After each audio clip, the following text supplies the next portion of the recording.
Pourquoi c'est si dur de s'aimer, même quand on fait tout comme il faut?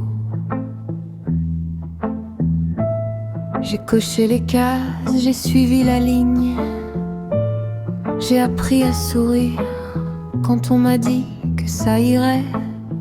J'ai fait la forte, la raisonnable, celle qui ne dérange pas, celle qui comprend avant de demander.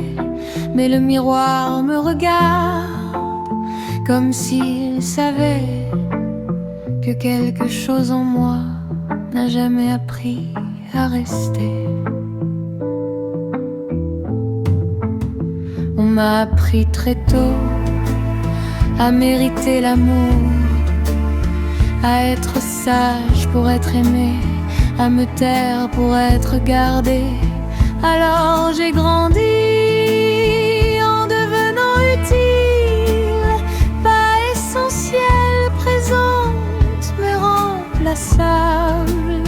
Il y a des mots qui restent sous la peau, des silences plus lourds que des coups, des absences qui prennent toute la place quand on est petite et qu'on attend qu'on nous choisisse. J'ai cherché mon reflet dans les yeux des autres, espérant y trouver une raison de m'aimer un peu. Ce manque d'amour, il n'est pas né d'hier. Il a la voix de l'enfance et l'odeur des chambres fermées. Il parle doucement mais il insiste, il dit: fais encore mieux et peut-être qu'on t'aimera.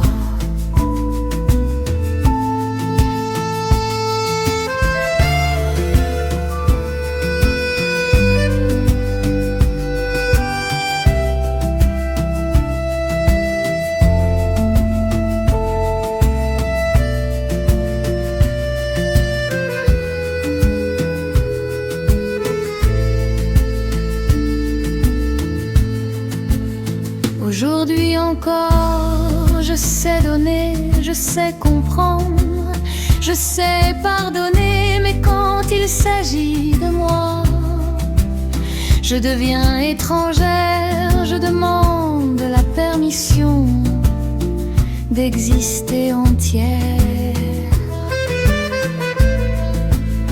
Pourquoi je doute même quand je fais bien? Pourquoi je me juge plus durement que n'importe qui? Peut-être que s'aimer, ce n'est pas réussir, mais réparer doucement l'enfant qu'on a laissé derrière. Peut-être que s'aimer, c'est rester, même quand personne n'applaudit. Je n'ai plus envie de mériter ma place. Je veux apprendre à me tenir la main, à dire à cette petite qui attend encore qu'elle n'a rien fait de mal, qu'elle peut enfin se reposer.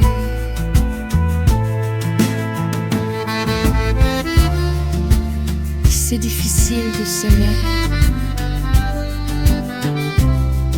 Peut-être parce qu'on apprend encore.